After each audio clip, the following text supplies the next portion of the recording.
say, nothing against young Isaks, international player. Again, we saw him play last week. We've seen him play before. He's okay. He's okay.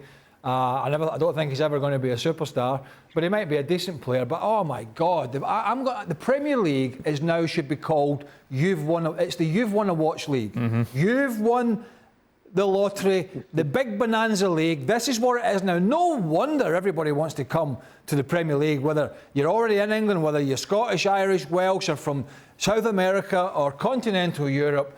They are just throwing it about. You only have to be Mr. Average, and you're in there, bang, 40, 50 million, 100 grand a week, won a watch. If it doesn't work out, you sod off somewhere else. Nothing, not because we're talking about the young man from Sociedad. That's a generalisation across the board. It's no wonder when people say, oh, everybody wants to come to the Premier League. Of course they do.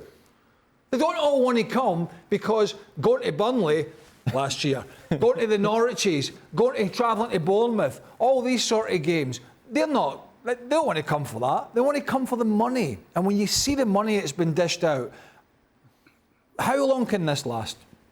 I know we've been talking about that for a few years, but how long can this last before this crashes and burns? Because the only thing that is keeping it going is Middle East, Saudi Arabia, partly America and other things. But eventually this crazy, crazy world of the Premier League money has to just be capped off somewhere. Isak, of course, coming in as a big signing for Newcastle, and like it or not, Nadim, that sort of price tag can weigh heavy on a player. Yeah, it certainly can. I think, if he's coming across to the Premier League just looking to just get a feel for it, he could be in for a big shock if he's arriving in Newcastle, because there's going to be a big expectation upon him. I think anybody that leads the line there, you have to buy into the city, buy into the culture, buy into the history.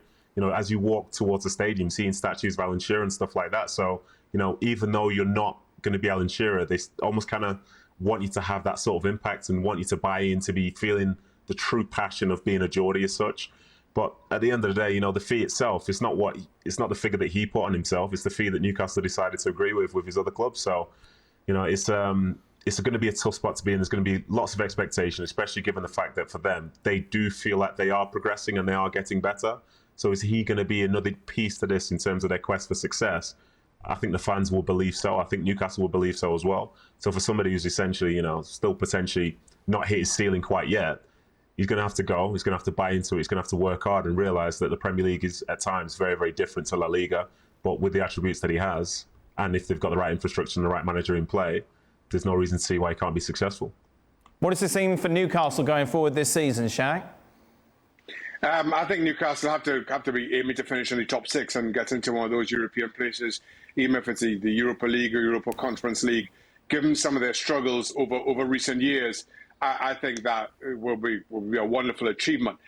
Given the second half to last season that they had under Eddie Howe, the signings they made both in January and again this summer, I think that's what the fans are hoping for. At the very least, they're expecting Newcastle to threaten those spots.